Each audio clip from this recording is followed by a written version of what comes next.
Wayne Brown's proposed funding cuts will greatly negatively impact the local economy, community services, cultural experiences, art opportunities, and the heritage and education sectors.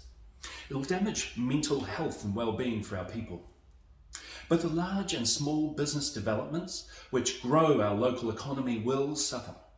Arts and culture sectors contribute significantly to the economy, and these cuts will lead to substantial job losses, a decline in professional opportunities, a diminishment of sector vibrancy, and economic decline. A recent example of the potential impact of the cultural sector is Sculpture on the Gulf, which attracted 16,400 visitors to Te Whetumataro headland in March 2022. And this was able to return $650,000 to local artists and suppliers, including almost $250,000 in small artwork sales alone. Community arts centres and community centres like Lake House Arts in Takapuna are places where artists and creatives gain vital experience and return their service back to the community and wider economy. There's a significant return on investment that's often overlooked. In FY19, $1.6 billion in revenue was recorded as directly attributable to arts, culture, heritage and related tourism. Given this, Auckland Council's current funding contribution is a small investment for a substantially larger return. The removal of funding will impact connectivity between people and intergenerational learning. Arts, culture and heritage provide opportunities for people to come together, share ideas and experiences, and learn from one another across generations. Access to affordable learning, accessible hubs for development opportunities and belonging create a sense of place and identity, and provide support networks and places of healing and growth. Places of identity. And providing support networks for grassroots initiatives, youth and emerging artists, well, if that goes, they'll be left unable to access affordable and free learning opportunities, limiting creative professional growth and development. Lake House Arts and other arts centres are testing grounds for emerging arts essential for future industry like music and the fine arts economy. In the arts sector, funding cuts will almost certainly lead to the closure of orchestras, exhibitions and theatres. Artists will not be able to earn a living, and at a community level 1.5 million recorded participants and attendees will yearly miss out on cultural events and experiences that are crucial for building community, fostering creativity and Auckland Council's own vision for a thriving city. After 2 years touring Auckland region, Lake House Arts will wrap its Tipua sculpture tour, an absolutely unique experience enjoyed free by over 100,000 people across the region, including 20 participating artists. This and the Sculpture Symposium hosted at Lake House Arts are now under threat from proposed cuts that would take away the $20,000 in funds which enabled these to go ahead. That's 20 cents per participant and attendee. The education sector will also be impacted by the loss of accessible and affordable classes and learning, leading to the loss of income for independent teachers and art educators. The loss of art and cultural development education programs will lead to students missing out on important development essential for personal growth and well-being. Art students come from all walks of life.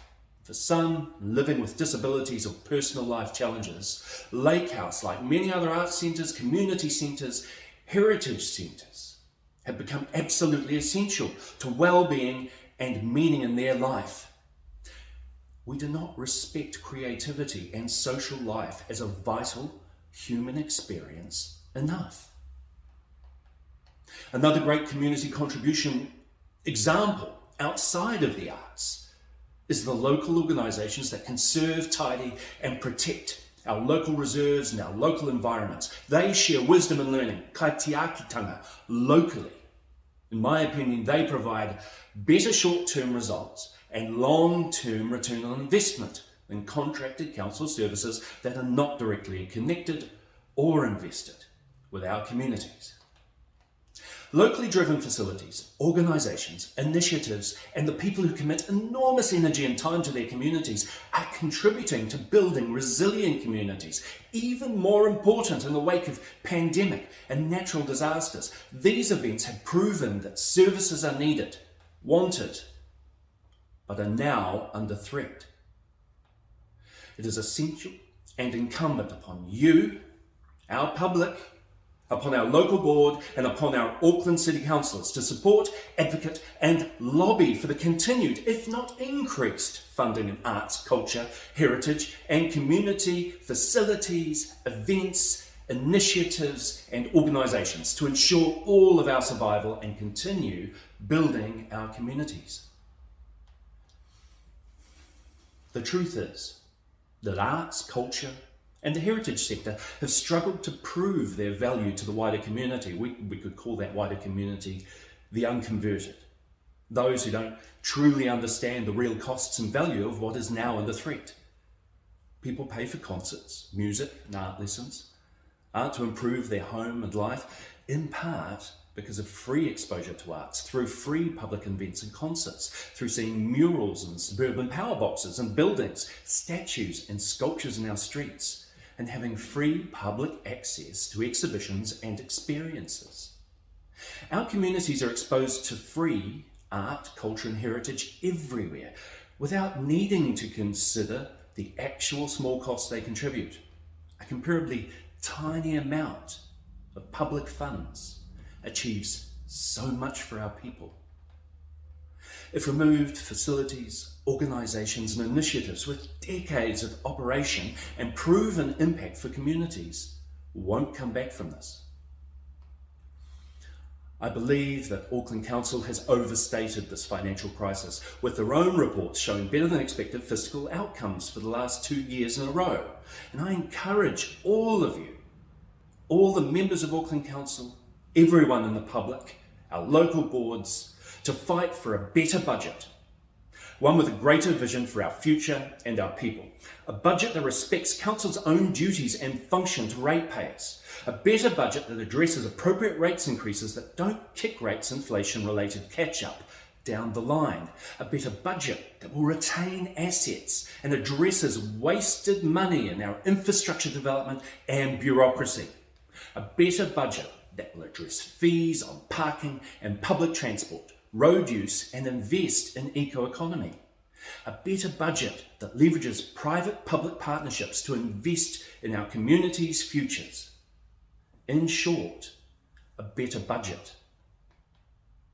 With more vision, more partnership and more investment, we ensure a better future for our people.